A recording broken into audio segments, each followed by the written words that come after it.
Assalamualaikum warahmatullahi wabarakatuh. Alhamdulillahilladzi arsala rasulahu bil huda wa dinil haqq liyudhhirahu 'alad dini kullihi walau karihal musyrikun. Asyhadu an la ilaha illallah wahdahu la syarikalah wa asyhadu anna Muhammadan abduhu wa rasuluh. Allahumma salli wa sallim wa barik ala Muhammadin wa ala alihi wa sahbihi wa man tabi'ahum bi ihsanin ila yaumiddin. Amma ba'du. Ya ayyuhalladzina amanu taqullaha haqqa tuqatih wa la tamutunna illa wa antum muslimun. Pertama-tama, tak inti-intinya kita menyatakan puji syukur kehadirat Allah Subhanahu wa taala yang dengan banyaknya nikmat yang diberikan kepada kita, yakni nikmat sehat, nikmat kesempatan, dan tentunya adalah nikmat iman dan Islam yang akan menyelamatkan kita dunia dan akhirat. Salawat beserta salam tercurah kepada junjungan kita Nabi Muhammad SAW, yang dengan beliaulah kita mengenal Islam, dan dengan beliau juga kita berharap mendapatkan syafaatnya di yaumil akhir nanti. Salawat juga kita sampaikan kepada keluarga beliau, sahabat beliau, dan juga para pengikutnya yang selalu istiqamah menjalankan sunnah-sunnahnya hingga akhir zaman nanti. Semoga kita umatnya yang selalu mengikuti sunnah-sunnahnya mendapatkan syafaat dari beliau nanti di yaumil akhir.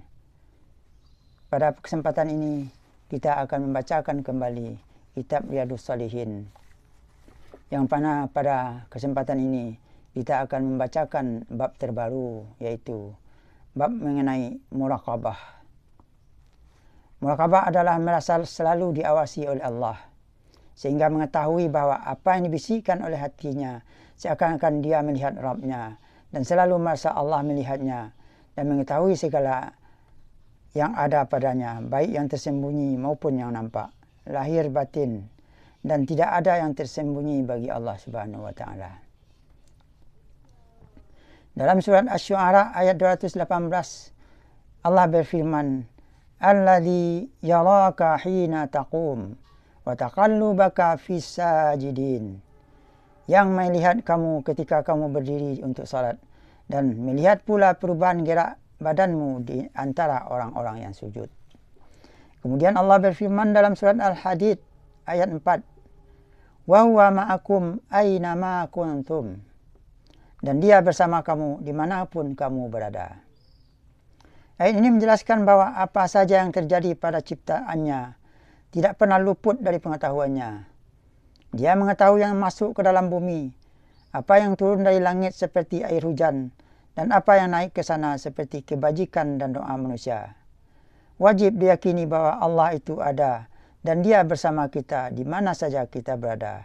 Dan Allah melihat apa saja yang dikerjakan, dan tidak ada yang tersembunyi baginya. Dalam surat An-Nahl ayat 128 Allah berfirman, "Innallaha ma'al ladzina ittaqaw wal ladzina hum muhsinun." Sesungguhnya Allah beserta orang-orang yang bertakwa dan orang-orang yang berbuat kebaikan. Allah beserta orang-orang yang bertakwa dan menjaga diri dari murkanya dengan menjalankan apa yang diperintahkan dan meninggalkan larangannya, dan juga bersama orang-orang yang berbuat kebaikan. Dalam surat Ali Imran ayat 5 Allah berfirman, "Innallaha yakhfa 'alaihi syai'un fil ardi wala fis sama'." Sesungguhnya bagi Allah tidak ada satupun yang tersembunyi di bumi, dan tidak pula di langit. Pengetahuan Allah meliputi segalanya, tidak ada yang tersembunyi baginya, baik makhluk yang berada di bumi dan di langit, baik yang kecil maupun yang besar. Kemudian Allah menegaskan dalam surat Al-Fajr ayat 14, "Inna rabbaka labil mirsad." Sesungguhnya Tuhanmu benar-benar mengawasi. Allah benar-benar mengawasi gerak-gerik manusia, dan tidak seorang pun lepas dari pengawasannya. Allah menghitung amal perbuatan hamba-hambanya sehingga tidak ada sedikit pun dari perbuatan mereka terlepas dari pengawasan Allah. Selanjutnya Allah memberikan balasan terhadap amal perbuatan tersebut. Dan Allah juga berfirman dalam surat Al-Mu'min ayat 19. Ya'lamu kha'inatal a'yuni wa ma tukhfis sudur. Dan dia mengetahui pandangan mata yang khianat dan apa yang disembunyikan oleh hati. Allah mengetahui pandangan mata yang khianat, yaitu pandangan kepada hal-hal yang diharamkan dengan sembunyi-sembunyi agar tidak diketahui orang lain. Ini mengingatkan bahwa Allah mengetahui apa yang terbersit di dalam hati manusia dan tentunya juga yang nyata. Pada bab ini dimulai dengan hadis yang ke nomor 61. An Abi Dzarrin Jundub bin Junadah wa Abi Abdurrahmani Mu'adz bin Jabalin radhiyallahu anhuma. An Rasulillah sallallahu alaihi wasallam qala ittaqillaha haitsuma kunta wa atbi'is sayyi'atal hasanata tamhuha wa khaliqin nasa bi khulqin hasanin. Rawahu Tirmidzi wa qala haditsu hasan. Dari Abu Dzar yaitu Jundub bin Junadah dan Abu Abdurrahman yaitu Mu'adz bin Jabal radhiyallahu anhuma, dari Rasulullah sallallahu alaihi wasallam bersabda, bertakwalah engkau kepada Allah di mana saja engkau berada, dan iringilah perbuatan buruk itu dengan perbuatan baik. Maka kebaikan itu dapat menghapuskan keburukan tadi, dan pergaulilah para manusia dengan budi pekerti yang baik. Diriwayatkan oleh Imam At-Tirmizi dan mengatakan bahwa ini adalah hadis hasan. Dari hadis di atas dapat kita ambil beberapa kandungan, yaitu 1. Hadis ini menunjukkan disunahkannya seorang muslim saling menasihati dan mengingatkan saudaranya, terutama dalam hal-hal yang berkenaan dengan kewajiban terhadap Allah Subhanahu wa taala, baik untuk dirinya sendiri ataupun untuk kaum muslimin secara keseluruhan. Sebab saling nasihat menasihati dalam masalah kebenaran dan kesabaran serta kasih sayang merupakan perjanjian Islami yang telah diambil oleh Allah dan Rasul-Nya dari orang-orang mukmin. Allah mengatakan bahwa rugilah orang-orang yang tidak saling nasihat menasihati, sebagaimana terdapat dalam surat Al-Asr ayat 2 dan 3.